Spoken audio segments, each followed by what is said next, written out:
Hello and welcome to the Fishing Guide Podcast. I'm your host, Brad Weekman, and we're pretty excited because we have the winners of the 2022 We talking about Crappie the champs, Invitation. baby. We got the champs here. We have the champs. We got Wally. We could just talk to Wally all day, but guess what? We're not going to do that. That's great. I'm tired of talking. Hayden and Dan Jeffries, they're the winners of the 2022 Mr. Crappie Invitational. And so we're going to get right to the question, what is it like to win this tournament, and what is it like to have Mr. Crappie sitting right here with you? Yeah, it means everything to us. We look back and look at all the hours that we put in, getting to this point. It's unbelievable. We never thought, we would be to this point. We were just having fun catching fish for the longest time, and we're still doing that every day. Now we're just doing it at a competitive level.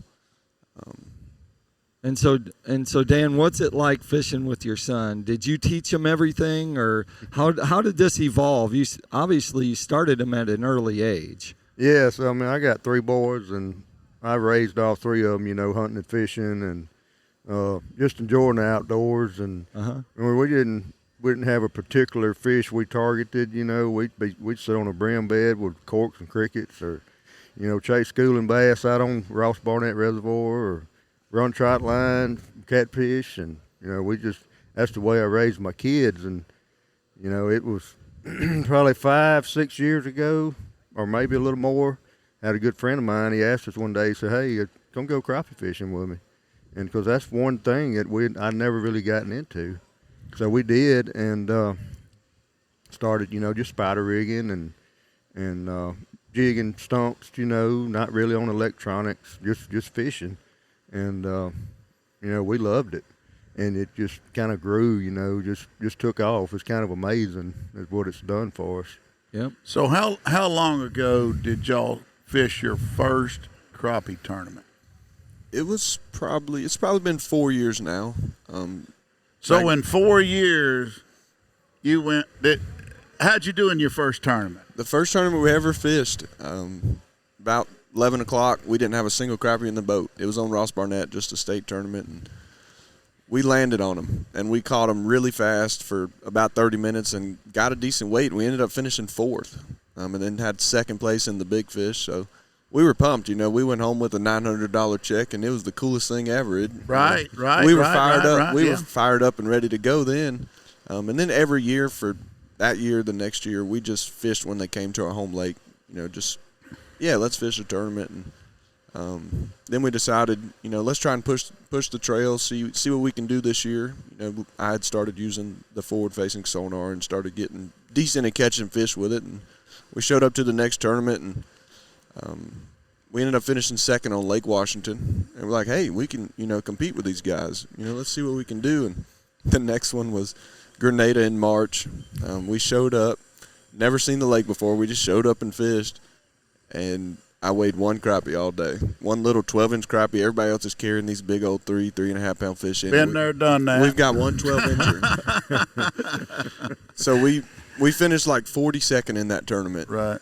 And I told him on the way home, I said, never again. That's a horrible feeling, and I don't ever want to feel that again. So I went to work. But one thing about it, you didn't do the chicken walk. It don't matter if you got 1 fish or no fish. You get up there and you do for your sponsors. Yeah, exactly. That's what it's all about, is walking across that stage. A lot of them guys, they leave. They don't even come to the weigh-in. I remember one time we was fishing a tournament, and all of a sudden, we ain't got no fish. So I go up there with some ice and some Cokes and dump it in the deal, where's your fish, And so, hey, man, it's all about, taking care of your sponsors and how, you perform on stage, et cetera. And you guys have got a great opportunity. You're young. You're the perfect deal for the future of the crappie world.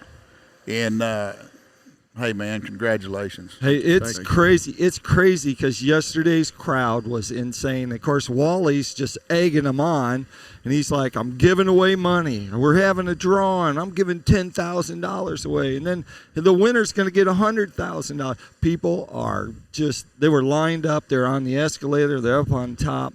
What's that like? What is that What does that What feel did you like? What did you think when you walked out there and seen all those people?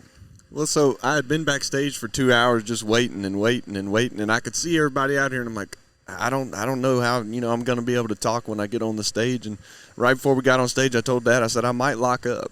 I said, I'm going to try my best not to, but I might lock up. Like, this is the biggest thing we've ever done. Right. And so, just kind of give people a rundown on. You don't have to tell all your secrets. Just tell them how you went about breaking down this lake. This is a giant lake. Yes, it is. Table Rock Lake is a lot of water. Right. You got clear water, you got murky, stained, muddy, whatever, and you only had 3.5 days to practice. Yeah, so I have the Navionics app on my phone, and for 2 or 3 months I've been, glancing at it every now and then, and I'm showing him, I'm like, look at all this water. Where are we even going to think about finding fish? I just kind of took a concept we use in Mississippi on those core lakes. If go as far as you can go and fish shallow, and then just see. And first day of practice, that's where we went. And 2 hours into the tournament, I told Dad, okay, let's start this thing. I said, there's a big white crappie up here in open water. I'm pretty good at catching big white crappie in open water. And we tried to replicate it all week. We fished deep. We fished for black crappie. We fished everything make sure we weren't missing anything. But at the end of the day, we knew that's our strong point, and we need to use that to have a shot. So were you casting to the fish or pitching or just dipping? I was strictly dipping with a 16-foot rod all weekend. There you go. Tell us a little bit about dipping, that technique of dipping that you're using. Tell us about the rod, line, kind of setup that you're using. Yeah, so I'm fishing the 16-foot K-rod from Power Crappie.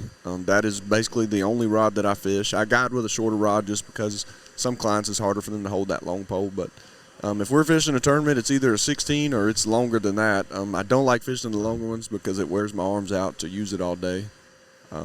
Does that explain the reason why in some of the photos you can't hardly pick your trophy up? Is because you literally have been holding on to a big 16-foot rod? I'm trying to get through this tournament season, and I'm going to have to go to the doctor and get my shoulder looked at, because when I get on a big fish and he starts running from me or moving, I'm constantly, on him, trying to catch this fish, get a bait in front of him, and it just wears me out. I'll have to stop. I'm like, okay, I can't physically chase this fish any longer. Yeah. I tell you what, man, this ain't no baby's game. Crappie fishing, everybody thinks, it's a big hat, a chair, and some big bobbers and a cane pole. Yeah, you can still catch them like that, but crappie fishing, I'm going to say, since we started Crappie Expo, has really blown up. You see major manufacturers in here now. There's got crappie all over their products and this, that, and other. Maybe they've got a pro, maybe they've got somebody, but you look at some of these booths out here at Crappie Expo and just see how much it's grown in the last 4 years since Crappie Expo started. And it was my idea. It's like, hey, man, we got to have a $100,000 tournament. Right. And now it's $300,000, and these cats are, taking over $100,000. And on the bass fishing circuit, them guys are paying $7,000 to enter, and they're still fishing for 100 first place. Right. Exactly. I mean, they got 6 tournaments a year. I mean, their classic pays more, of course, but we want to get there, and I'm going to take us there, but I can't do it by myself. I got to have these guys. Right. These guys this year are going to be the face of Crappie Expo. Their face is going to be everywhere. We took a lot of pictures of them, Wally. Hey, dude, talking about, we've got video. We got them. Yep. We caught them on the live stream. You're going to see it today. We've got a deal coming up here in just a few minutes that we're going to do a live deal with all the pros and run some live stream. We're going to live stream it today. So, Dan, when you start looking for the future, when you start looking ahead, you going to bring in some other sons? Or are you locked into one? Do you have a favorite when it comes to crappie fishing? I'm good, just as long as I'm out enjoying it with one of my kids. It's just amazing to me, and well, you can't fish with 2 of them at the same time. That's correct. That's exactly correct. I can say that we're training. We're training. Yes, sir. There you go. Yes, sir. That's kind of scary. Yeah. That's really scary. Does that mean Hey, there's first a and lot second of place? fathers, sons that fish Bassmasters, and cousin and uncles. You take the Van Dams, you take the Hebdens, you take, there's a bunch of them out there on the tour in the bass fishing world, father, son, but they're not teams, they're individuals. Right. Let's talk a little bit about the future and what you're going to do. So, job-wise, do you have a job? What do you do, Dan? I work for a body shop in Central Mississippi, Capital Body Shop, do automotive body repair. Been doing it for 40 years, Yep. What do you do, Jeffrey? Luckily, I get to fish every day. Oh, all right. I'm a full-time guide, and I'm out of town fishing tournaments basically 3 weeks out of the month.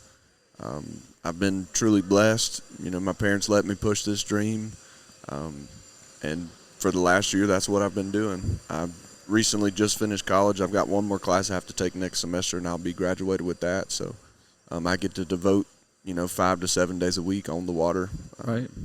Where are you guiding that? What's your major? What do you? I have a major in business administration. Cool. You get the business deal down on guiding and build it up. Like there's a guide service here at the show. It's called Living the Dream down from Toledo Bend. That's right. They've got 9 pontoon boats that they run every day, and they clean about 500 to 700 fish a day. It is insane. But I'm telling you, man, you're young, you got a good head on your shoulders, and hey, man, you're going to be hit up by a lot of folks. Just take your time. Don't get antsy. Don't jump out there. This, and this, and this. And another thing, be successful with would be longevity with companies. That's the key, is being longevity and having the right deals, man, because you're a young kid and you're going to be the face of Crappie Expo this year. And also you're going to get to announce the lake. When we get that lake, you guys are going to do it live on Facebook. Awesome. We were getting to that point. I was going to say, Wally, tell us about where it's going to be next year. We haven't finished this one. Right, But we are kind of looking We're forward going to that Birmingham. future. We're going to be, hey, if you had a belt on the bass world, it would be in that Eufaula, Birmingham area for the bass fishing. I know Grenada would be the buckle of the belt for crappie fishing, but I'm working on 3 different lakes right now, and whoever has the highest bid gets the deal, because I've never sold a lake. Right. I didn't sell Telby Rock, I didn't sell Hamilton, I didn't sell the Red River.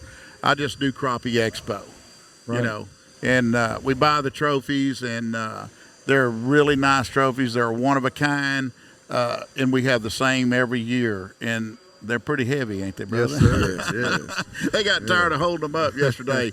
But hey, man, where do y'all live at? We live in Brandon, Mississippi.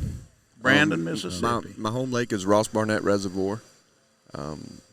I contribute a lot of my success to that lake because I can do so many different things in one body of water. If I want to Different fish, techniques. exactly. If I want to fish for black crappie, they're there. If I want to go shallow and practice fishing shallow water, I can do that. I can fish deep water. We can fish structure. We can fish roaming fish. We can fish whatever we want to fish, and it's all right there in our backyard. So I contribute, a lot of what I've learned to that lake. So being the business major that you are, tell everybody your phone number and how to get in touch with you if they want to go on a $1,000 guide trip. Wally's jacked it up, man. I jacked your price up, man.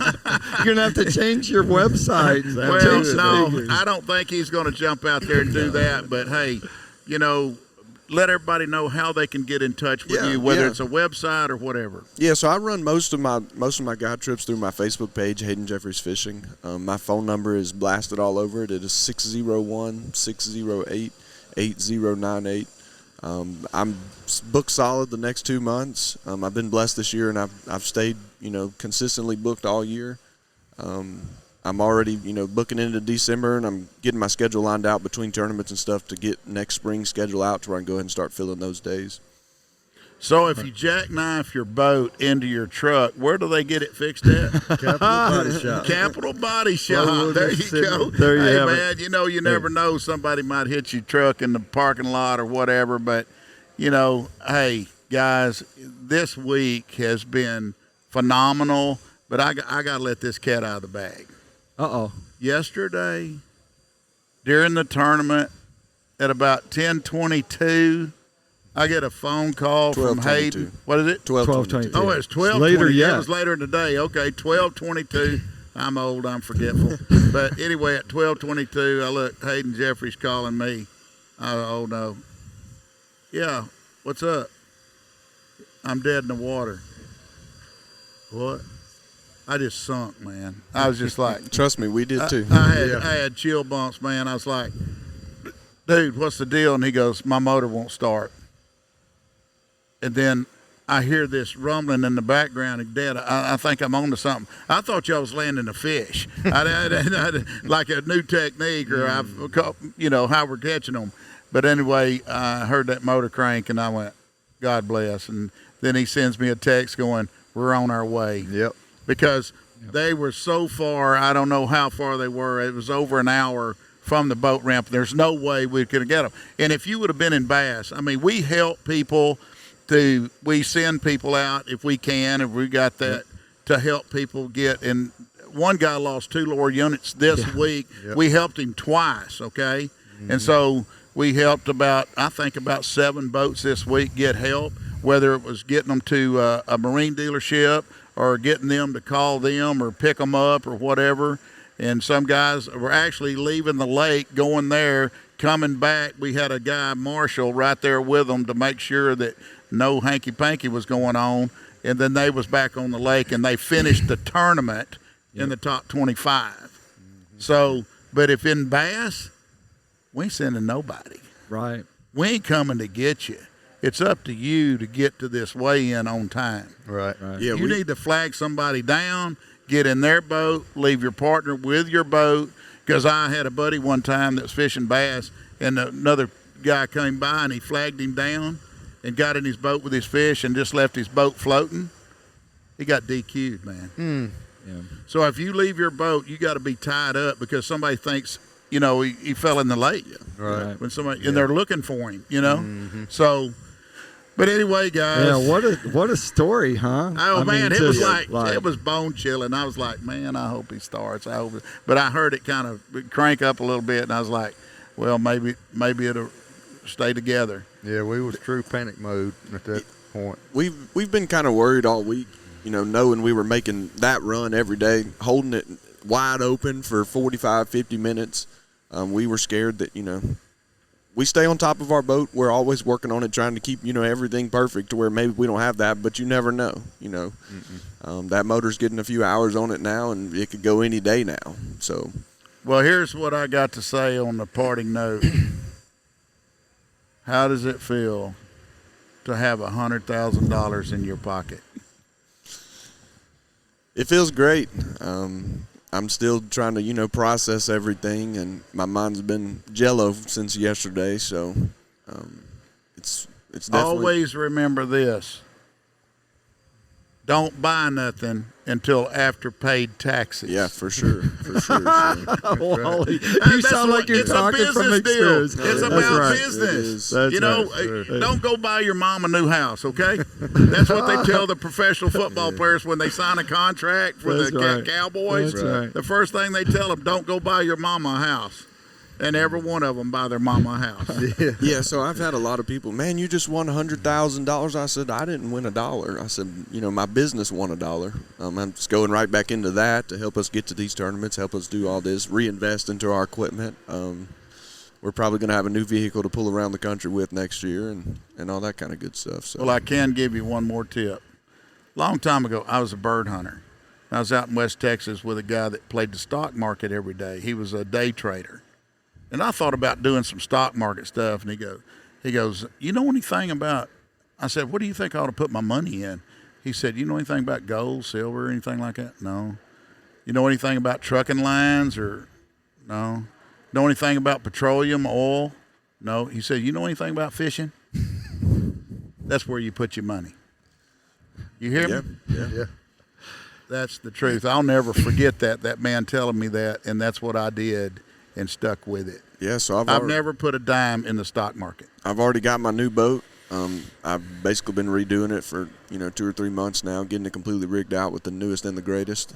What brand is that? Yeah, you told me you was getting a Ranger 522. They don't even make them anymore. I go, where's he getting this? I found a gem of a boat. We drove to Kentucky and picked up a 2000 model 522 Ranger that has 76 original hours on it. Wow. It's a one-owner boat. Wow. It came with, I mean, it's just so crazy at all the stuff it even came with. It came with all of the instruction manuals to the old Lowrance graphs that came in the dash. It came with literally the original build sheet that showed every little thing that the boat came with. It's an unbelievable boat, and we really got lucky to find it. And I've been searching the market, trying to figure out what boat I'm going to next. I've looked at new, I've looked at old, I've looked at all this, and I fished out of a few of those big Rangers, and I think it's going to fit my style of fishing just perfect.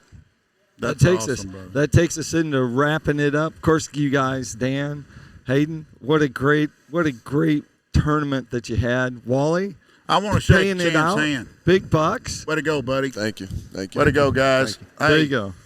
Just like old Chris said, you can spend the money, but the hardware lasts forever. That's right. That's right. That's right. There you go. Yeah. Amazing stuff's happening. Crappie Expo. The thing about this tournament, it's not like other tournaments. Man, we heard people praising the Lord, and we saw a lot of youth that are involved in this. And the Crappie Expo, it's an experience. It's just not a tournament. Just don't think these guys are coming to fish. They're going to be walking around. There's going to be pros out here in the expo, and it's a lifetime. What about it's the a kid chance. that's 16 years old from Connecticut, man? They make top 25, dude. That's awesome. I know, just awesome. all kinds of great stuff. So make sure you check Wally out at, where would they check you out, Wally? CrappieExpo.com. There you and go. Also MrCrappie.com, or that'll get it all. Or just type in Wally Marshall, We got Mr. it. Crappie, you'll We got find it. it.